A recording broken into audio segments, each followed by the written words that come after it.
bazima. None rero natwe duhagaze ngaho imbere tunezerewe nka korale y'abakenyezi, korale y'abamawe.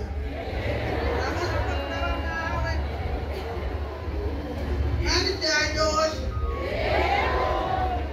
Rero twaje gushima Imana ku byo yadukoreye. Imana yadukoreye ibintu byinshi umwaka wose urangiye. Imigo ntiyabuze gutemba ariko Yesu yaratwaniriye. Numvise no mu ndirimbo twaririmbye ubwa mbere ko twaririmbye yuko umuntu afise imipfunda atogira ubwoba yobandanya agasoza kuko Yesu ari hano. Nimugire ubwoba rero shengero ry'Imana, mureme ibyo bateye ubwoba byose, Yesu ari ku ngoma. Turanezerewe. Ubu rero tugira tubivuge mu ndirimbo. Korale y'abakenyezi uno munsi Imana yatunezereje, turanezerewe cyane. Imana ntihabwe icyubahiro.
Twahuye n'imifundanishi, twaragwaye, Uhoraho yaradukijije. Twaragwaje, Uhoraho yadukirije abacu. Cya gihe abansi bari baduhagurukiye baratitaye, baratemba. Uyu munsi turiho. Igihe twari tubabaye byarakunze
mwijuru naguhora ku ngoma segaba w'amahanga yose yo nuhabwa icyubahiro urakibereye ikitwereka tube ukibereye mwami Yesu waraturinze mana uratuzigama Yesu uratugirira ukunyene uratwambika uradutera iteka nk'uko mwami Yesu wararinze imiryango yacu wararinze ishengero wararinze abakozi b'Imana nukuri imvura ntiyaretse kugwa ariko wari hafi yacu Yesu uruzuba ntibwaretse kwaka ariko wararungitse imvura y'umuvugo nuhabwe icyubahiro rero abakenyezi turashima kandi turanezerewe nukuri turanezerewe turakwinginze rero mwami ikindi gihe nk'iki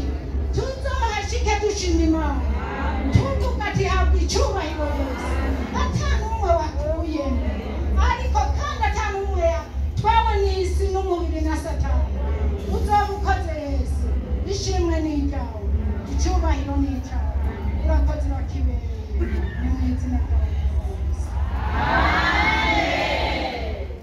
abumvise amashimwe yacu Yesu abahezagire